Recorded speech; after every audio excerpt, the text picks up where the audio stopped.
Welcome to Russian History Retold, Episode 315, The History of the Cossacks, Part 2. Last time, we discussed the early history of the Cossacks, and in particular that of the Zaporozhian host. Today, we continue the story, concentrating on the other Cossacks, like those from the Don. Like the Zaporozhian Cossacks, the Don's inhabitants had similar origins. However, they differed significantly in their relationship with Muscovy and the Polish-Lithuanian Commonwealth over the early centuries. The Don region was in what is now southern Russia, as well as parts of eastern Ukraine. The land was quite fertile, but it was a dangerous place to live due, for the most part, to the constant raiding of the remnants of the Mongols, the Khanates of Astrakhan, Kazan, Crimea, and, to a lesser extent, Siberia. This danger was also why Muscovy was hesitant to expand into the region, making it a rather lawless area that was ideally suited to those seeking to free themselves of the repressive government in Russia at the time. We first hear about the Don Cossacks in 1549 when they looted a Tatar caravan. They had already settled down in the region and had built a number of secured villages known as stanitsi. While these villages were quite well constructed and defended, they would be overrun at times by the local Tatar raiders. This would create a need to make the stanitsis mobile to avoid repeated attacks. Many of them were built right on the Don River, making escape easier, as well as having ports to welcome back Cossack raiders. Since farming was way too dangerous, the Cossacks of the Don became brigands as well as hired soldiers. Their first use in the latter role was in 1570 when Ivan IV decided to ask for their help against the Crimean Tatars and the Kazan Tatars. Nikita Mamin was the first Cossack leader to work with the Russians. It would also lead to the Cossacks understanding that raiding Tatar lands were pretty lucrative. Unfortunately, when the Russian Tsar wanted peace with the Tatars and their Ottoman Empire allies, the Cossacks rarely complied with the request to halt their raids. While the population who considered themselves to be Cossacks was rather limited in the late 15th century, the numbers would begin to swell beginning in 1581 when the serfs began to have the screws turned down on them. They were denied the right to leave their villages, which would become increasingly more restrictive in the decades that would follow. These subjugated people would escape to the Don and try to live a free life. Many would perish on the way, and many would find themselves in a harsher life than they had as a serf. Philip Longworth had a passage about who the new inhabitants of the Don Cossack host were. Quote, "Once in the wild country, a man owed no allegiance and was beyond the reach of any law. And so they came, the town pauper to make his fortune, the convict to escape his prison, the soldier to practice his military calling to his own advantage. The dispossessed landowner became the runaway serf, the religious dissenter, the political refugee." He also portrays a picture of what the Cossacks looked like at the time. Quote, "Picture one such Cossack at the turn of the century. A man of about 25 with gray eyes, straggly beard, and long mustachios. He wears a ring in his left ear and bears the roughneck scars. Most of his top front teeth are missing, and half the little finger of his left hand has been shot away. He was born a peasant, but cannot remember his parents, having followed one Cossack leader or another on the prairies since his boyhood. It was men such as this who formed the Cossack robber gangs of the 16th century. Muscovy, the Ottoman Empire, and the Lithuanian Polish Commonwealth were all expanding to the north and west of the Cossack land, so their only option was to go south and east. This brought them into conflict with the Tatars who inhabited the land, but they were crafty enough and good enough fighters to more than hold their own. While the Don Cossacks believed they were the dominant tribe along the river, the Volga Cossacks often wintered nearby. They would then move south to the Caucasus Mountains, or, if that were not feasible, head towards the Yaik River system.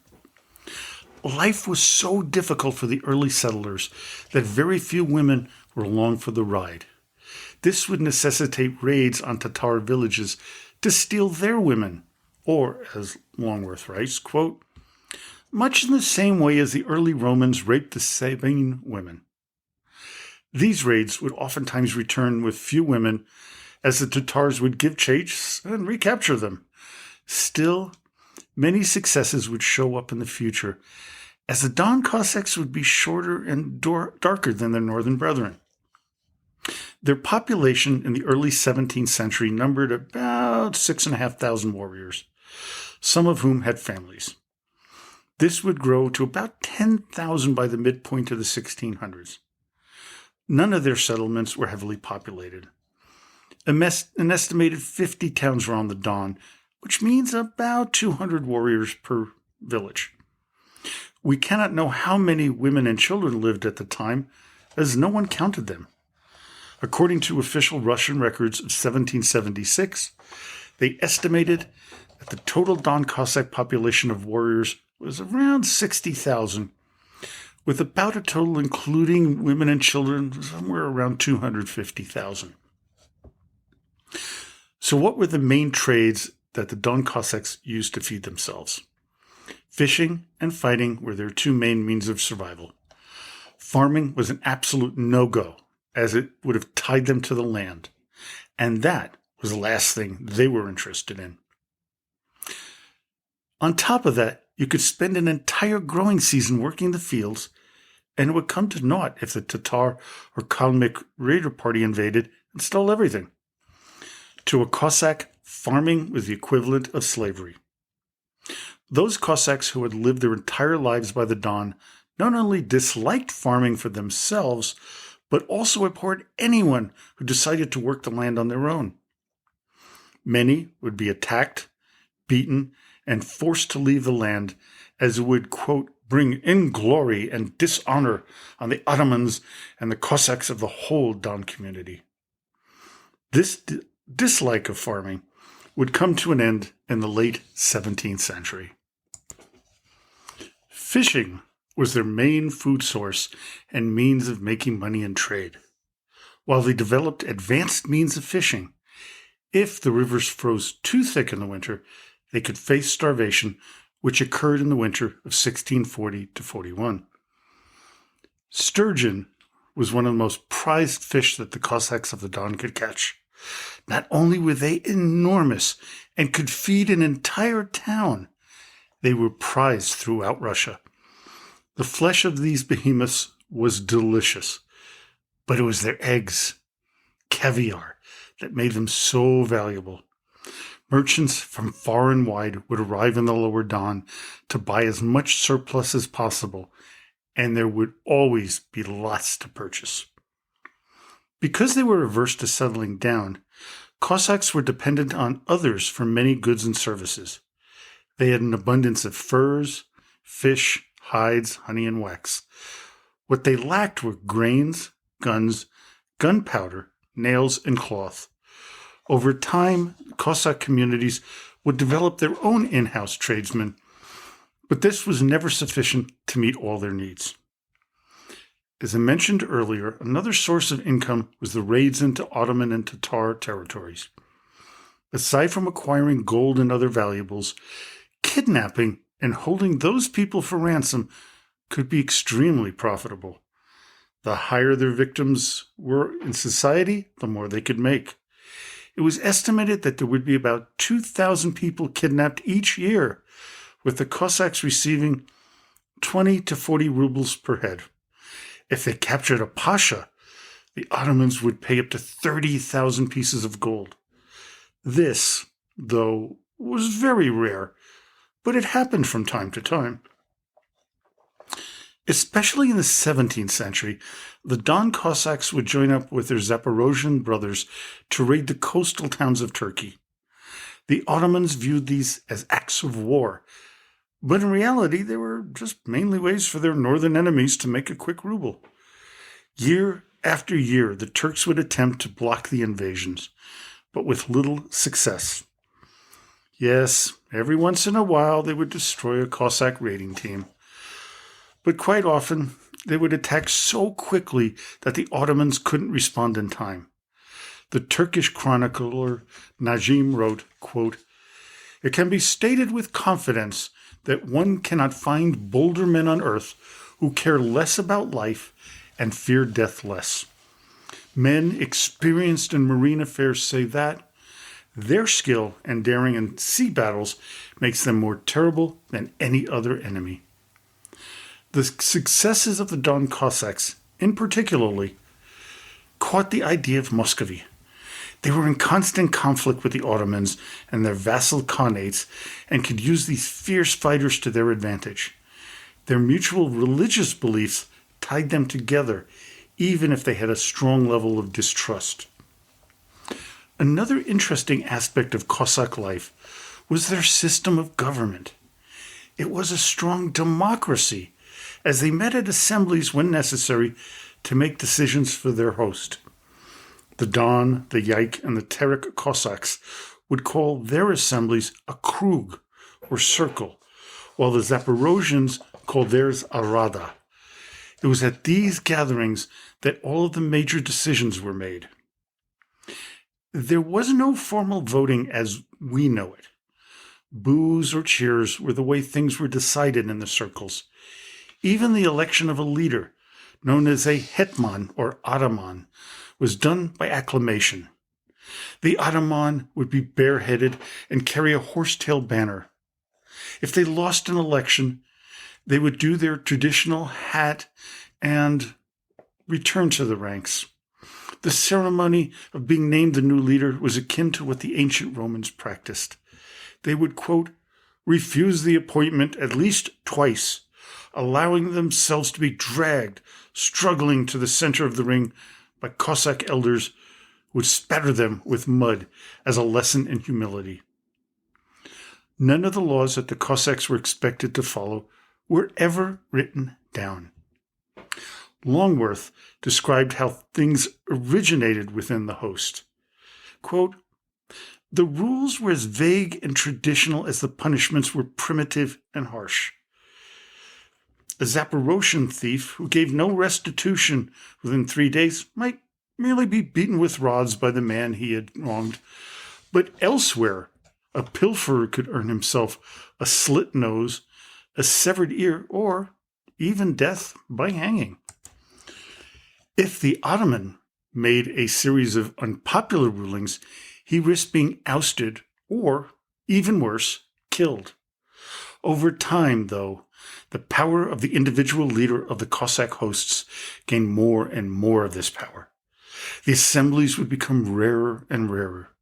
Problems arose when the population grew so large that it became impossible to hear everyone's opinion. As Longworth mentions, there was a massive difference between their politics and their economic system. If politically, as he writes, the early Cossacks were Democrats, economically and socially they were communists. Plunder and loot were divided equally. Meadows and forests, hunting and fishing rights were held in common or apportioned according to need. The sense of brotherhood was overwhelming. Their primitive economy and the absence of significant property differentiations among them admitted no idea of class differences among Cossacks at first. Now, the one difference, you might say, between their communism and that of the Soviet Union was the latter was forced, and the former was almost a universally and unanimously felt right. Race and ethnicity mattered little to the average Don Cossack. If you were capable of benefiting the community, they accepted you with open arms. Supposedly, they had members from Poland, Wallachia, Germany, and as far away as Spain. But the one group that was not welcome were the Jews. Anti-Semitism was commonplace within the numerous Cossack hosts. It could, and oftentimes would, become violent against the Jewish population. As with most idealized communities, things change over time, with a growing distinction between the haves and the have-nots. Some were more than happy to settle down in their homes and absorb the Muscovite rites and customs. One significant difference between Cossack society and Muscovite society was the role of women. Cossack women had many freedoms that were not given to their Russian counterparts. Many Cossack women dressed similarly to men and often fought alongside their husbands. Their sexuality was open and tolerated, whereas in Russia, this was kept behind closed doors. The Don Cossacks also paved the way for Russian expansion into Siberia. It was led by the Ataman Yermak Timofeyevich, who led an expedition to conquer Siberia in 1582, which was financed for the large part by the Stroganov family. Within 2 decades, many cities were founded in Siberia, allowing for its quick annexation into Russia. Unfortunately, the Cossacks were not gracious to the indigenous people in Siberia. As Longworth put it, quote, "The ruthless colonial exploitation carried out by men like Atlasov turned all eastern Siberia into a holocaust of violence, which burned for over 100 years. The Cossacks who paved the way and paved the trail for the Russian conquest of Siberia did so for 2 main reasons. The first, of course, was pay. But the second was to get away from the encroachment of the control of Muscovy on their nomadic ways of life. There was a double-edged sword to this longing for freedom of government. As Longworth states, quote, "The days of opportunity were limited. The state was never far behind, and in the end, it was inescapable. Soon, the Cossacks had nowhere at all to fly to. If they wanted liberty, he had to stand and fight the state." Cooperation between the many Cossack hosts continued throughout the 17th through the 18th century. This was especially true with the Don and the Zaporozhian Cossacks in their united fight against the Tatars and Turks. The 2 tribes coordinated over 20 sea raids on the Crimea. In addition, the Yaik and Zaporozhians joined several major revolts, like the one I've done before, Stenka Razin's, who was a Don Cossack. The state was indeed closing in on the Cossacks. Tsar Boris Godunov had begun to tighten the screws on the peasants of Muscovy. He banned the Cossacks from entering Russia by effectively closing the border. Anger grew, which was fed by the princes of Lithuania and Poland, seeing the chance to overwhelm Russia and take possession of the country with the help of the Cossacks. This would plunge Muscovy into the time of troubles. This whole area of problems would begin with the Don Cossack leader Ivan Bolotnikov's rebellion. Then, of course, during the time of troubles, we have the 3 false Dimitris, then the rebellion of Stenka Razin, and later on, of course, the biggest revolt of all, the Pugachev rebellion during the reign of Catherine the Great. But before all of that, it was the help of the Cossacks that the Poles were actually thrown out of Moscow toward the end of the time of troubles, and that they helped elect a new czar. And, interestingly enough, it was a Don Cossack, Ataman Meshakov, who would cast the actual first vote for Mikhail Romanov in 1613. It was the aftermath of the invasion of Russia by the Poles and the subsequent joining of forces between the Muscovites and the Cossacks that would create the autocratic obsession that was to characterize the Russian state from that point on to this very day. Their paranoia of invasion by foreign armies, whether justified or not, colors their policies. It would lead to the purges of Stalin and the murder of oppositionists like Alexander Navalny by Putin. Tsar Mikhail and his advisors saw that Russia was emerging from the time of troubles very weak militarily and needed the help of the Cossacks, especially those of the Don. The problem was that the Don Cossacks needed help from the Tsar as well, as they were grossly depleted in strength. When the Tsar offered them aid such as gunpowder, grains, alcohol, and other gifts, if they promised to serve him, well, they jumped at the offer. The trap had been sprung, and the victim entered it willingly. Over the next century, the Cossacks did more and more of Russia's bidding, especially against their southern neighbors, the Tatars and the Ottoman Empire. This would continue until Charles XII of Sweden invaded Russia and gained the support of Ivan Mezpa, the hetman of the Cossack Zaporozhian host. While some of the Don Cossacks helped repel the Swedish invasion, the Balavan Rebellion of 1707 to 1708 by the Don Cossacks made Peter the Great doubt their allegiance. The doubt in the Cossacks' allegiance fell further under Catherine the Great, and this, of course, was due in large part to Pugachev's rebellion.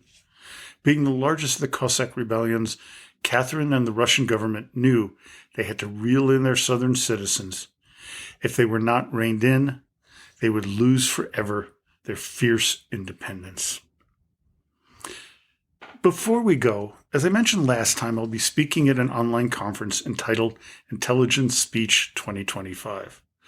My talk will be on Russian paranoia and how it leads to the lies and deception that color the Russian government to this day.